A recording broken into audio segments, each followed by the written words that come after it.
Hello everyone, welcome to sweet memories. Upcoming రివ్యూలోకి వెళ్ళిపోదాం. వైజయంతి దివ్యాంకతో కలిసి ఒక ప్లాన్ వేస్తుంది. యాక్చువల్లీ చెప్పాలి అంటే సోనీకి కావాలనే యువరాజ్ని క్లోజ్ అవ్వమని చెప్పిందే దివ్యాంక. కానీ ఇక్కడ దివ్యాంక ఎలాంటి ట్రిక్ ప్లే చేస్తుంది అంటే వైజయంతి దగ్గర జగదాత్రినే సోనీకి డబ్బులు ఇచ్చి కావాలనే నిషికా జీవితం నాశనం చేయాలనుకుంది. యువరాజ్ని ట్రాప్ చేయాలి అని అనుకుంది. నేను అక్కడ కాపాడడానికి వెళ్ళేసరికి నిన్న నాపై పడింది అని దివ్యాంక రివర్స్ డ్రామాని ప్లే చేయడం స్టార్ట్ చేస్తుంది. సో ఆ రివర్స్ డ్రామాలో భాగంగా వైజయంతికి కూడా ఒక పనిని అప్పచెప్తారు. మేడం, మీరు మాకు ఒక చిన్న పని చేసి పెట్టండి. దీనివల్ల నిషిక మళ్ళీ ఆ జగదాత్రికి దూరం అవుతుంది, అసహించుకుంటుంది అని సోనీ, దివ్యాంక అండ్ ఈ వైజయంతి ముగ్గురు కలిసి ఒక ప్లాన్ని వేస్తారు. జగదాత్రి కేదార్ ఇద్దరు లాన్లో మాట్లాడుకుంటూ ఉండగానే అప్పుడే తన ఫోన్ని దొంగతనం చేసి సోనీకి మెసేజెస్ పెట్టినట్టు క్రియేట్ చేస్తుంది వైజయంతి. సో అలా ఈవినింగ్ అవుతుంది. అబ్బోడా అబ్బోడా అని పిలుస్తూ ఉంటుంది వైజయంతి. ఆయన ఆఫీస్కి వెళ్ళారు కదా అత్తయ్య, అయినా యువరాజ్ ఎందుకు ఇప్పుడు అని అడుగుతుంది నిషిక. చెప్తానమ్మే, అన్ని విషయాలు చెప్తా, ఒక్కరినే కాదు అందరినీ పిలవాలి అని చెప్పి అందరినీ పిలుస్తుంది. అందరూ వస్తారు, వచ్చి చూస్తూ ఉంటారు. ఏమైందే, ఎందుకలా అరుస్తున్నావు అని అడుగుతారు సుధాకర్. చెప్తాను బో అమ్మి, నిషిక నువ్వు నీ అక్క దేవతని, నీ ప్రాణాలు కాపాడడానికి వచ్చిన దైవదూత అని అనుకుంటున్నావు కదో, కానీ ఇదంతా పక్క స్కెచ్ అమ్మి అని అంటుంది. ఒక్కసారిగా షాక్లో ఉండిపోతారనమాట. వెంటనే జగదాత్రి అని కేదార్, ఏంటి ఏంటి పిన్ని, మళ్ళీ నిషిని మా జగదాత్రిని వేరు చేయాలనే ఇలా మాట్లాడుతున్నారా మీరు అని అడుగుతారు. అబ్బోడా, వీళ్ళిద్దరిని ఏరు చేస్తే నాకేం వస్తుంది, నాకు అలాంటి బుద్ధులేమీ లేవు. కానీ ఒకసారి ఇది చూడండి, జగదాత్రి ఫోన్ అనుమానం వచ్చి చెక్ చేస్తే ఏముందో చూడండి అని చెప్పి చూపించేసరికి నిషిక ఒక్కసారిగా చూసి షాక్ అవుతుంది. కేదార్ ఫోన్ తీసుకొని చూసేసరికి ఒక్కసారిగా షాక్ అయిపోతాడు. అండ్ ఏమైంది కేదార్, ఎందుకు అలా ఉన్నావని అడిగేసరికి చెప్తారనమాట కేదార్, నువ్వు ఆ సోనీతో చాట్ చేసినట్టు ఇక్కడ క్లియర్గా ఉంది దాత్రి అని చెప్తారు. ఒక్కసారిగా అలా ఇంకా జగదాత్రి షాక్ అయిపోతుంది. లేదు, ఇదంతా అబద్ధం, నిషి నువ్వేమీ నమ్మద్దు, ఎందుకంటే ఇదంతా కావాలనే ఎవరో కల్పించి చేస్తున్నారు. నిజం చెప్పాలి అంటే అసలు నాకు ఆ సోనీ నంబరే తెలీదు, ఆ సోనీ ఎవరు ఏంటి అనే విషయాలే నాకు కొంచెం కూడా తెలీదు. అలాంటిది నేను ఇలా ఎందుకు చేస్తాను అని చెప్పి అంటుంది తనైతే. ఇప్పుడే ఆ నిజాన్ని నిరూపించాలంటే సోనీకి ఫోన్ చేయమనో, అప్పుడు ఖచ్చితంగా తెలిసిపోద్ది కదా అని అంటుంది వైజయంతి. అవును, ఒకసారి ఫోన్ ఇవ్వక్క అని నీ మీద నా నమ్మకం ఉంది, కానీ నీపై నమ్మకం లేక అడుగుతున్నానని కాదు, కానీ ఒక జస్ట్ కన్ఫర్మేషన్ కోసం అని చెప్పి ఇంకా అలా ఫోన్ తీసుకుంటుంది. ఫోన్ తీసుకొని చేసేసరికి సోనీ కావాలనే పక్కా ప్లాన్తో, హలో జగదాత్రి మేడం, ఏంటి ఇలా కాల్ చేశారు? ఓ, మళ్ళీ నాతో ఏదైనా పని పడిందా? మీరే కదా మేడం నాకు అన్ని ప్లాన్స్ చేయమని చెప్పారు, యువరాజ్ని పక్కాగా ట్రాప్ చేయమని చెప్పారు, మీరే ఇప్పుడు సైలెంట్గా ఉంటారేంటి, ఏమైంది మేడం అని అడుగుతుంది. ఒక్కసారిగా ఇంకా అలా షాక్లో ఉండిపోతుంది జగదాత్రి. జగదాత్రి నిషిక దగ్గరికి వచ్చి, చూడు నిషి, నేను నిజం చెప్తున్నాను, నేను ఎలాంటి తప్పు చేయలేదు. ఆ సోనీ షటప్, జస్ట్ షటప్.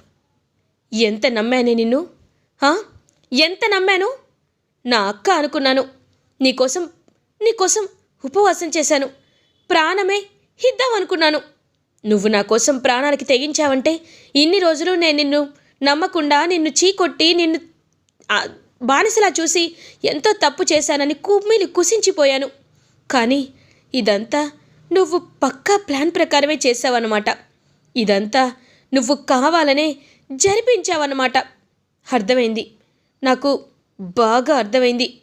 నువ్వు ఇదంతా చేసింది నా ప్రేమ కోసమే కదా, అది నీకు ఎప్పటికీ దొరకదు. అత్తయ్య, మీరు చెప్పిందే కరెక్ట్ అత్తయ్య, నేను మిమ్మల్ని చాలా తప్పుగా అర్థం చేసుకున్నాను అని చెప్పి ఇంకా అలా నిషిక అక్కడిని వెళ్ళిపోతుంది. నిషి అని పిలుస్తున్న వెళ్ళిపోయేసరికి పాపం చాలా బాధపడతారనమాట జగదాత్రి. కౌశికి జగదాత్రి దగ్గరికి వచ్చి, దాత్రి నువ్వు ఇలా చేసావంటే ఇప్పుడే కాదు వచ్చే జన్మలో కూడా నేను నమ్మను. ఎందుకంటే నువ్వేంటో నీ క్యారెక్టర్ ఏంటో తెలిసిన ఎవ్వరు నమ్మరు. కానీ నిషికి కాస్త ఆవేశం ఎక్కువ. అది కాకుండా తను ఇప్పుడే నేను చూసింది కాబట్టి, ఇప్పుడే నేను ప్రేమగా చూస్తుంది కాబట్టి ఈజీగా తను మోసపోయింది. నువ్వేమి కంగారు పడద్దు. ఈ నిజాన్ని నిరూపించుకునే బాధ్యత నీ దగ్గర మాత్రమే ఉంది, నీ దగ్గరే ఉంది అని చెప్పేసి అక్కడి నుండి వెళ్ళిపోతారు కౌశికి. ఇంకా జగదాత్రి కుప్పకులు ఏడుస్తూ ఉంటే వైజయంతి జగదాత్రి దగ్గరికి వస్తుంది. ఇది అమ్మి, నువ్వు నిషికాని ఇంతగా ప్లాన్ చేసి ఇంతలా తన్ని వైపు తిప్పుకుంటావని నేను అస్సలు అనుకోలేదు. ఛీ, నిన్ను చూస్తుంటేనే ఒక అక్క అంటేనే అసహ్యం కలుగుతుందే. నీ బంధమే ఒక ఫేక్ బంధం అని చెప్పి, ఇంకా నువ్వు అక్కగా ఉండడం కరెక్ట్ కాదని చెప్పి ఇంకా అలా అక్కడి నుండి అయితే వెళ్ళిపోతుందనమాట వైజయంతి. కేదార్ జగదాత్రి దగ్గరికి వచ్చి, దాత్రి ఇదంతా ఖచ్చితంగా వైజయంతి పిన్నిగారే చేసుంటారు. ఎందుకంటే నువ్వు నిషి సంతోషంగా ఉండడం ఆవిడకి నచ్చటం లేదు, కాబట్టి ఆవిడే ఇదంతా చేశారు అని నాకు అనిపిస్తుంది అని చెప్పేసరికి ఇంకా వెంటనే అలా షాక్లో అయితే ఉండిపోతారనమాట జగదాత్రి. లేదు కేదార్, వైజయంతి అత్తయ్య గారి గురించి నాకు బాగా తెలుసు. ఆవిడకి జలస్ ఉండొచ్చు, కానీ నన్ను ఇంతలా దూరం చేయాలన్నంత జలస్ ఉండదు. నాకు తెలిసి ఆ దివ్యాంకనే కావాలని ఇలా నాపై నిందలు వేసుండొచ్చు. ఆ దివ్యాంకని నేను వదిలిపెట్టను. కేవలం తన్నే కాదు, ఆ సోనీని కూడా వదిలిపెట్టను. ఖచ్చితంగా ఆ సోనీ నిజస్వరూపాన్ని, సోనీ ఇదంతా ఎందుకు చేస్తుందో ఆ ఒరిజినల్ ఇంటెన్షన్ని నేను బయట పెడతానని చెప్పి చాలా గట్టిగా ఫిక్స్ అయిపోతుందన్నమాట. వెంటనే ఇంకా అలా జగదాత్రి కేదార్ ఇద్దరు సోనీ నిజస్వరూపాన్ని బయట పెట్టడానికే ఫిక్స్ అవుతారు. ఇది ఇలా ఉండగా కొన్ని డేస్ అయితే అలా పాస్ అయిపోతూ ఉంటాయి. ఇంకా పాస్ అయిన తర్వాత యువరాజ్ మళ్ళీ నార్మలైజ్ అయిపోయి ఇంకా సోనీతో మామూలుగా ఉంటాడు. బికాజ్ యువరాజ్కి అసలు సోనీ నిజస్వరూపమే తెలియదు. ఎందుకంటే ఫ్యామిలీ మెంబర్స్ అందరూ యువరాజ్ దగ్గర నిజాన్ని దాచేశారు కాబట్టి యువరాజ్ మళ్ళీ సోనీ నార్మల్ పర్సనే అనుకుంటారు. సో ఇంక సోనీ, సార్ మనం బయలుదేరదామా సార్, చాలా టైం అయింది అని అంటుంది. వెళ్దాం సోనీ అని ఇంక వెళ్తూ ఉంటే అప్పుడే కరెక్ట్గా ఒక ప్రాజెక్ట్ అయితే వస్తుంది. సార్ మనకి బెంగళూరు నుండి ఒక ప్రాజెక్ట్ వచ్చింది, కావాలంటే చూడండి అని చెప్పి ఆ ప్రాజెక్ట్ని చూపిస్తారు. అవును అని అనేసరికి కౌశికి కూడా ఫోన్ చేస్తుంది. అక్క అని అంటారు. చూడు యువరాజ్, బెంగళూరులో మనకు ఒక ప్రాజెక్ట్ వచ్చింది. ఆ ప్రాజెక్ట్కి నువ్వే వెళ్ళాలి. నువ్వు ప్రాజెక్ట్ని ప్రజెంట్ చేసి క్లయింట్స్ని ఇంప్రెస్ చేయాలి, ఓకే అని అంటారు. ఓకే అక్క, వెళ్తానక్క అని చెప్పి ఇంకా అలా చెప్పేసరికి, సార్ మీరు అక్కడ ఎలా ఉండగలరు, నేను వస్తాను సార్ అని అంటుంది. అక్కర్లేదు సోనీ, నువ్వేమీ అక్కర్లేదు అని అంటారు. సార్ అలా అంటారేంటి సార్, అంటే నేను రావద్దు అని మీరు చెప్తున్నారా అని అంటుంది. అలాంటిదేమీ లేదు అనేసరికి, బెంగళూరులో నాకు మా ఫ్రెండ్స్ని కలిసి చాలా రోజులైంది, సిక్ లీవ్ తీసుకొని వస్తాను సార్ అని సోనీ కూడా బయలుదేరుతుంది యువరాజ్తో పాటు. ఇంకా యువరాజ్ అండ్ సోనీ ఇద్దరు కలిసి వెళ్ళేసరికి ఒక్కసారిగా అక్కడ పెద్ద వర్షం అయితే వస్తుంది. ఆ వర్షం వస్తుంది కాబట్టి ఒక హోటల్ రూమ్లో స్టే చేద్దామని చెప్పి ఇద్దరు ఒక రూమ్లో స్టే చేద్దాం అనుకునేసరికి ఆ మేనేజర్ ఏం చెప్తాడంటే ఓన్లీ ఒక రూమ్ మాత్రమే అవైలబుల్గా ఉంది, ఇంకొక రూమ్ అవైలబుల్గా లేదు అని చెప్తాడు.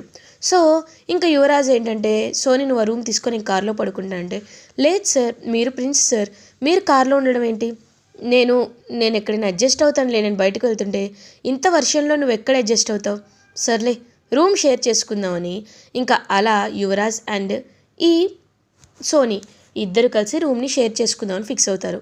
సో తన ప్లాన్లో ఫస్ట్ స్టెప్ అయితే అవుతుంది. ఇంకా అలా దివ్యాంక ఇదంతా గమనిస్తూ పోలీస్కి కాల్ చేస్తుంది. కాల్ చేసి, హలో మీరు రైట్ చేయాలి, ఇల్లీగల్గా పెళ్లి చేసుకోకుండా కొంతమంది రూమ్లో ఉంటున్నారు, so you have to book A file A case అని చెప్పి ఇంకా అలా కేసు పెట్టమని చెప్పేసరికి ఒక్కసారిగా ఇంకా అలా పోలీస్ వచ్చి రైడ్ చేస్తారు. రైడ్ చేసేసరికి యువరాజ్ అండ్ సోనీ ఒకే దగ్గర ఉంటారు.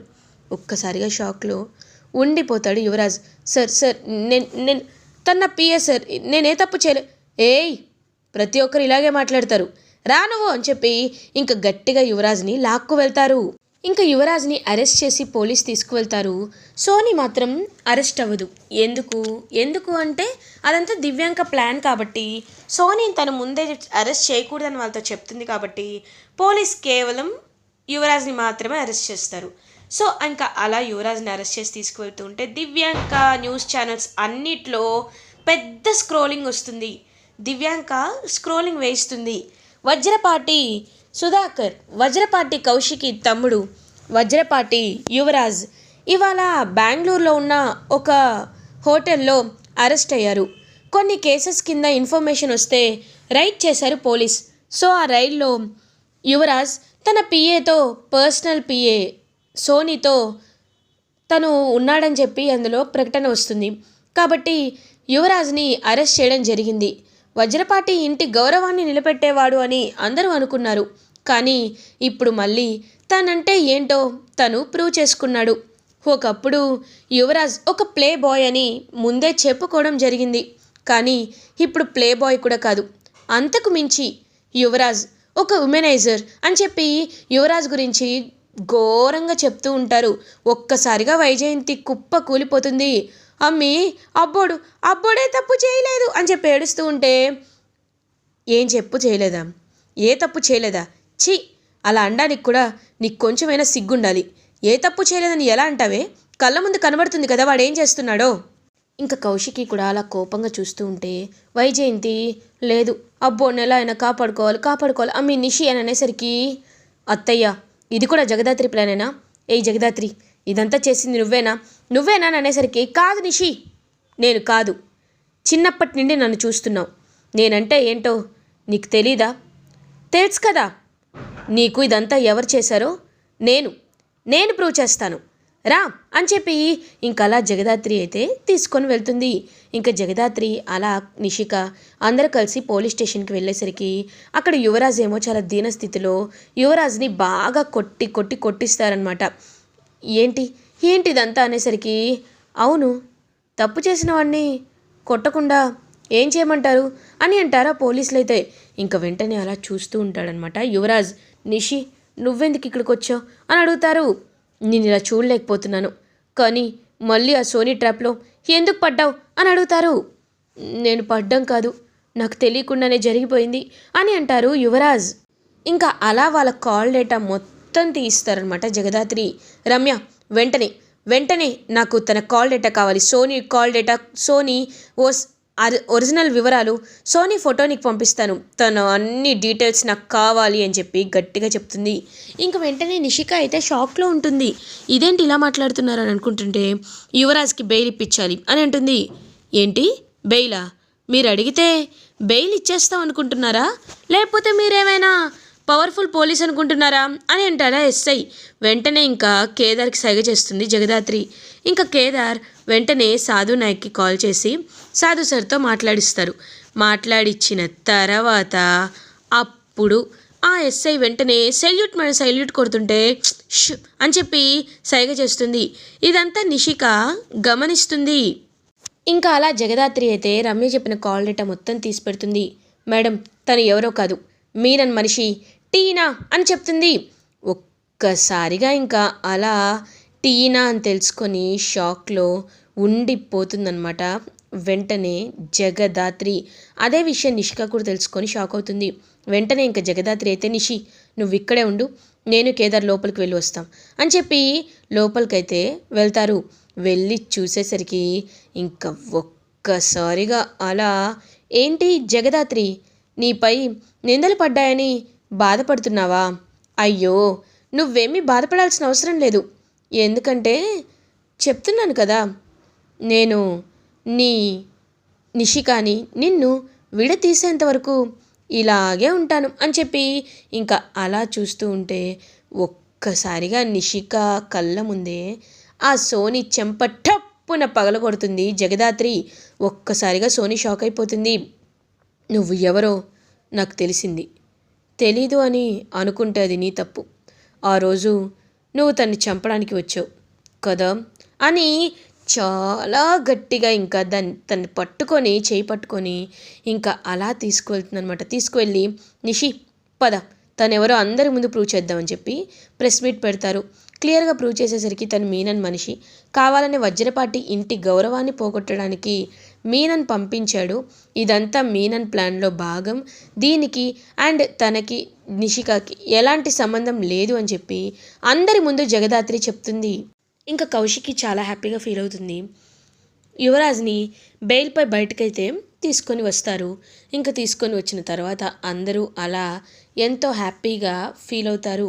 ఇంకా అలా అందరూ చాలా అంటే చాలా సంతోషంగా చూస్తూ ఉంటే పాపం జగదాత్రి ఏమో వెళ్ళిపోతూ ఉంటే నిషిక, అక్క నేను చాలా చాలా తప్పుగా అనుకున్నాను, కానీ ఇప్పుడు అర్థమైంది నువ్వేంటో, సారీ అక్క, నన్ను క్షమించు అని పాపం అలా ఇంకా సారీ చెప్పి హక్ చేసుకుంటుంది.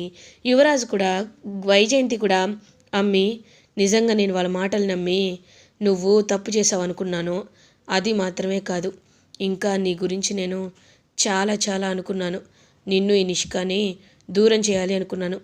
కానీ ఎప్పుడైతే నాకు నా అబ్బోడు జైలుకి వెళ్ళాడో, అబ్బోడు నువ్వు తీసుకొచ్చావో అప్పుడే నాకు అర్థమైంది.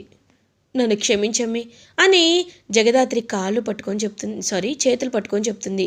అత్తయ్య గారు, మీరు పెద్దవారు, మీరు అలా మాట్లాడడం కరెక్ట్ కాదు అత్తయ్య గారు అని చెప్పి ఇంకా అలా అక్కడి నుండి అయితే హ్యాపీగా బయలుదేరుతారు జగదాత్రి, కేదార్. అలా జగదాత్రి తప్పేమీ లేదని ప్రూవ్ చేసుకొని అండ్ ఎవరైతే ఉన్నారో సోని, తను మీనన్ మనిషి టీనా అని ప్రూవ్ చేసి అందరికీ అర్థమయ్యేలా చేస్తుంది జగదాత్రి. ఇలా ఎపిసోడ్ ఎండ్ అవుతుంది. ఫర్దర్ ఎపిసోడ్ రివ్యూస్ ముందుగా మీకు కావాలి అనుకుంటే మా ఛానల్ని సబ్స్క్రైబ్ చేసుకోండి. Thanks for watching.